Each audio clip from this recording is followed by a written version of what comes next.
Okay, so have you ever stopped and wondered why your phone gets cheaper and more powerful every single year, but your college tuition or a trip to the doctor just keeps getting more and more expensive? Well, there's a fascinating economic reason for this, and it has a kind of weird name, Baumol's cost disease.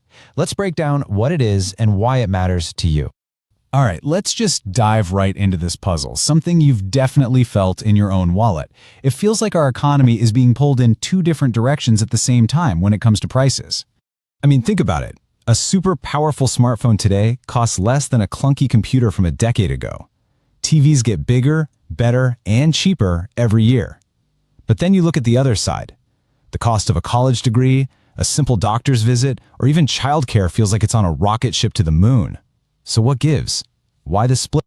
And that is the central question we're tackling here. It seems totally illogical, doesn't it?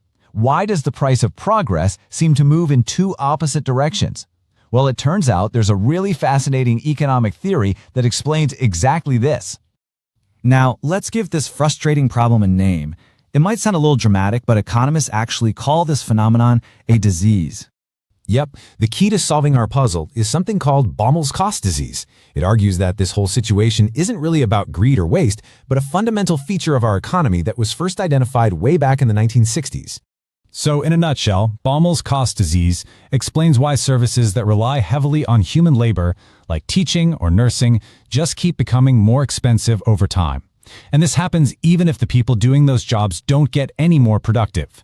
You can't really automate them, yet their costs still have to rise. And the theory started in a place you'd probably never expect, the performing arts. Back in the 1960s, these economists noticed that a string quartet needed the same 4 musicians and the same amount of time to perform a piece as it did a century earlier. Productivity was completely flat. So, why were ticket prices soaring? Okay, so to understand their answer, you have to split the economy into two distinct lanes, each one moving at a very, very different speed. On one side, you have the progressive sector. This is where all the magic happens. Manufacturing, tech. Here, automation and software lead to these massive productivity gains year after year. We can make more cars, more phones, more laptops with fewer people and less time.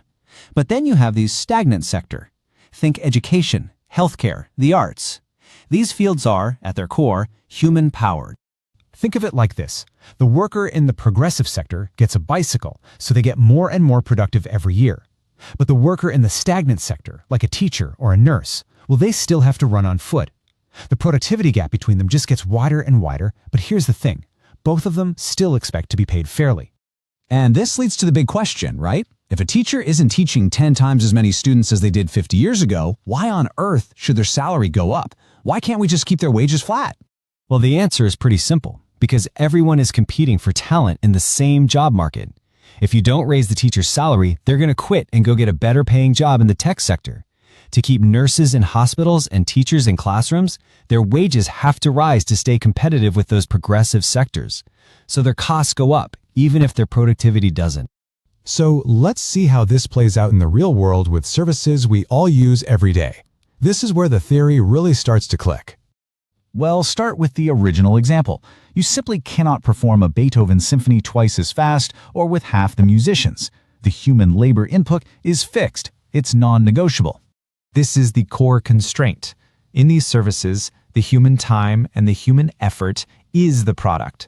If you try to optimize it away, you destroy the very thing people are paying for. And the same logic applies directly to education. I mean, sure, you can put a single lecturer in front of 500 students, but is that really effective teaching? Come on. Meaningful education needs human interaction, feedback, and mentorship, things that just do not scale easily. And think about healthcare. An MRI machine is an incredible technological leap that improves diagnostic quality, but a doctor still needs time to talk to the patient, conduct an exam, and interpret the results. The core labor time hasn't really changed all that much. This gets right to the heart of it. The very things we value most in these services, the care, the attention, the creativity, the compassion, are precisely the things that resist automation. So what does this all mean? The conclusion is actually the most surprising part of this whole theory, and it completely reframes how we should think about these rising costs. It's really easy to look at soaring tuition or healthcare bills and just blame greedy administrators or inefficient workers.